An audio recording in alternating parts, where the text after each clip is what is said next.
একটা মেয়ে সংসার করতে চাই, তো সেই মেয়েটাকে সংসার করতে দেওয়া হবে না। চারিদিক থেকে তাকে ছেকে ধরা হচ্ছে।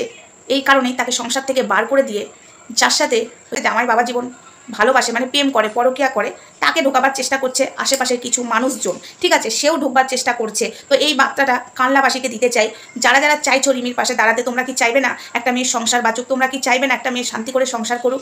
চাইবে তো। তো তাদেরকে বলছি, স্ক্রিনে দেওয়া যে নাম্বারটা দেওয়া রয়েছে, স্ক্রিনে দেখতে পাচ্ছ, সেটা হলো সঙ্গীতা চক্রবর্তীর নাম্বার। অবশ্যই তোমরা সঙ্গীতা চক্রবর্তীর সাথে যোগাযোগ করো।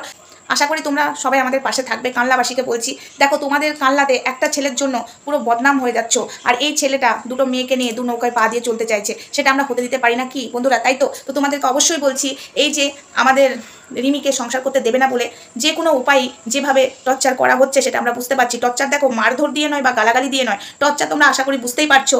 এই পুরোনো ভিডিওগুলো, ঈশানী কালনাবাসীরই মেয়ে আর রিমির বর, এরা পুরোনো ভিডিও দিয়ে দিয়ে রিমির মনে এফেক্ট ফেলতে চাইছে, যাতে রিমি সংসার না করতে পারে, রিমি কান্নাকাটি করে অসুস্থ হয়ে যায়। এটা ইমোশনালিভাবে একদম স্লো পয়জনের মতো ওর সাথে টর্চার করা হচ্ছে। ঠিক আছে, তোমরা ভাববে যে মারধর গালাগালি, না না না না, এটা ছাড়াও কিন্তু টর্চার করা যায়, সেটাই শুরু হয়ে গেছে। তাই তোমাদের কাছে হাত জড়ো করে বলছি, তোমরা রিমির পাশে দাঁড়াও, আর স্ক্রিনে দেওয়া যে নাম্বারটা আছে সঙ্গীতা চক্রবর্তীর সাথে যোগাযোগ করো। তো এটুকুই তোমাদেরকে বলতে এসেছিলাম এই রাত্রেবেলায়, আর কিছুই না। রিমিকে সংসার করতে দেওয়া হবে না বলে অনেকেই অনেক কিছুই আসছে। তো একটা কথা বলে দিচ্ছি, খুব সাবধান, উকিল ফুকিল, ঠিক আছে, যে যাই ঢুকছো না কেন, যে যাই ব্রেন ওয়াশ করতে চাইছো না কেন, সবাইকে বলে দিচ্ছি খুব সাবধান, খুব সাবধান। ঠিক আছে, মেয়েটাকে যদি বার করতে চান আপনারা, তাহলে কিন্তু গোটা ওয়াইটিতে আগুন জ্বলবে, প্লাস কানলাতে আগুন জ্বলবে। কানলাবাসী কিন্তু অলরেডি আমাদের পাশে অনেকেই আছে, আর যারা যারা যোগাযোগ করতে পারছে না তাদেরকে স্ক্রিনে নাম্বারটা দিলাম সঙ্গীতা চক্রবর্তীর। আর কানলাবাসীর অর্ধেক মানুষ কিন্তু অলরেডি আমাদের সাথে যোগাযোগ করে নিয়েছে, আর যারা যোগাযোগ করতে পারছে না তাদের জন্য আমি এই ব্যবস্থাটা আমরা প্রত্যেকটা মানুষ করলাম। তো তোমরাও সবাই যোগাযোগ করো,